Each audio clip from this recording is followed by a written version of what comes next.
Hi everyone, and welcome to a Let's Stamp with Joy Clair Stamps featuring the October Challenge. So every month there is a new inspiration photo. Here's the month of October's inspiration photo, and to play along is super easy. You just need to create a card or project using the photo as inspiration and an anything goes or die cuts theme for this month. Post your project on your blog or online gallery and link to the Joy Clair blog in that post. And any brand of stamps is acceptable. Now, like I said before, you must link directly to the Joy Clair Stamps blog on your blog post or in the description in the online gallery. Your projects must be new. You can enter as many times as you want, and then all you need to do is go and add your link to the in links on the Joy Clair Stamps blog. It's super easy to play along with. Now, this month there's also that extra die cuts or anything goes challenge. So create any kind of project you want, just use that inspiration photo to help get you started. So I'm going to share how I made my card with you today just to help get you inspired. So I'm starting off with an A2 card base. I'm going to cut this down later on. So if you want to make a card similar to this, you don't need to start on a card base because I end up trimming it down anyway. So I'm using my scalloped border die there just to cut a piece of computer paper. Now this is going to be my mask. I really wanted to try and recreate those ruffles that are on the pillow, so that's what I'm doing here. I'm starting off with the bottom portion of that scallop to get that nice edge, and I'm going to be using two different colors of distress ink to get my first layer of color down. So I am starting off with some Spice Marmalade here. These are all distress inks that I'm using today, and I am using my mini ink blending tool, but if you don't have that, you can use makeup sponges, use the regular blending tool, use your little finger daubers, whatever you have on hand just to get that color blended on. Now to darken up the bottom edge, I'm using some Rusty Hinge, and now I'm going to come in and overlay on top of that without removing the bottom mask. I'm going to place my dot stencil right over that.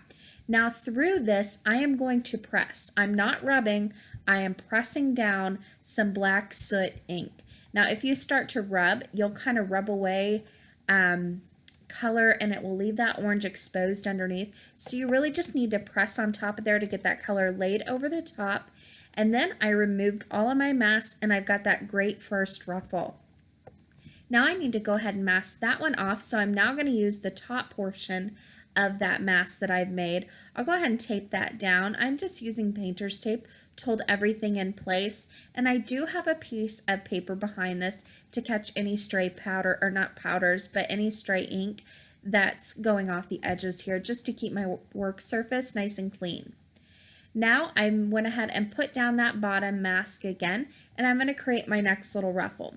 I'm doing it the same exact way. I'm starting off with Spice Marmalade, putting down a nice layer of that, and once I put that down, that's going to allow this Rusty Hinge to go on and mix really easily with that Spice Marmalade. So I like to put down a complete layer, put my Rusty Hinge down just on the very bottom, kind of up until the halfway mark, come back in with that Spice Marmalade, blend everything out, and now I'm overlaying a stripe stencil. And then once again, I'm going to use that black soot distress ink to just press right through the stencil. Don't rub, just press down and just kind of layer that ink up. Now, if you're going to do a lot of these ruffles like I'm doing here, I'm only going to do 3, so I can end up flipping this over when I'm done. But I would suggest making a couple masks because this ink does want to transfer. It is a blendable ink, it moves around a lot, and if you don't create another mask, you're going to end up with quite a few splotches. So what I could do here is I went ahead and just flipped that right over, and I could use the other side of it for my final ruffle. So for this one, I went ahead and masked off that second one I did on the very top, put down my bottom layer, and now I'm going to sponge on the way I have been the entire time. So again, starting off with the Spice Marmalade, sponging it down, completely filling up that area that I masked off. Then I come in with the Rusty Hinge up until about the halfway mark, starting at the bottom, working my way up towards the top. Then I come in from the top, working my way towards the bottom with that Spice Marmalade one more time. Now for this one, I'm just going to color the very edge of this black. So I just move that mask on top down to create kind of about an 1/8 inch wide little space there.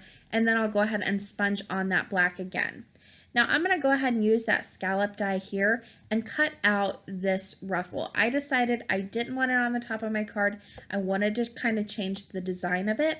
So instead of completely starting all over, I just find a way to make it work. So I went ahead and cut the bottom of that. You could use your scissors, but since I used the scallop to go ahead and mask, I just used it to die cut. Now, I used 2 circle dies to go ahead and cut a smaller white cardstock circle and then a little bit larger black circle that I'll use as a mat. I've also created an A2 white card base that you see at the top, and I've cut a 1/4 inch black cardstock strip that I'll use later on. Now for my stamping today, I am using the Joy Clair Stamps October Fun stamp set. This is perfect for this challenge. It's got all these great little trick-or-treaters in it. I'm going to be using the witch today because there were witch feet in the inspiration photo, and I just like to color this little girl in. She's a lot of fun to color, and I am using my Prismacolor pencils. I used Memento ink to stamp, but I could have used any black dye ink. I just like to use Memento just in case I decide to blend out with Gamsol or something like that. I don't want to have to restamp, so I just like to use that just in case. So for her hat, I went ahead and colored her little hat in black with some different grays and a black. And then I went and used those same colors on her hair as well. I used a peach for the skin tone. I'm going to use some oranges for the dress, just 2 colors here since it's a smaller image. I used a green for her little stripes on her stocking and shirt, and a little gold for the buttons and the little charm on the hat as well, or buckle on the hat. And then that was it for the coloring. It was time to put the card together. So I went ahead and started off with that ruffle piece that I made. I've got some double-sided adhesive on the back of it. I'm going to place that down right on top of that A2 card base right in the center. And this is what I'm talking about. I changed my mind with the design. So I needed to go ahead and cut that up so then I could place that ruffle in the center more like it was in the inspiration photo. Now to kind of finish that off, I cut that black cardstock strip that was about 1/4 inch. I put some double-sided adhesive on the back of it, lined that up with the top, and trimmed it flush with the card base just for that easy finishing touch. Now I mounted that little witch that I colored up right on top of the black cardstock circle for a little mat, and then I'm going to pop that up with some fun foam and double-sided adhesive. I like to use fun foam because it doesn't smash down, and I can cut it to any size I need. I find it a lot less finicky for myself. I went ahead and placed that right in the top center. And now I'm going to use that same stamp set that I used to stamp my little witch. It's got this adorable, totally witching sentiment in it. And I'm going to stamp that right in the bottom right-hand corner with some black dye ink to finish off the card. And I have to say, this was the first time I used that sentiment. And normally I would use my Misty to go ahead and stamp that in. I took a chance and it stamped beautifully. So that was the first time I stamped it. If it stamps that good, you know it's a good stamp. So that finishes it off for today. Now here's a closer look at the card I made. And if you go over to the Joy Clair Stamps blog, I will have that link down in the description box. There are going to be a ton more inspiration photos from the rest of the design team to help get you started. You're going to see a few different links on the bottom you can click on. And also don't forget to head over to the Joy Clair Stamps blog where you'll find out more about this challenge and also see some more great inspiration photos. That link is going to be in the description box below. Thanks for watching, guys.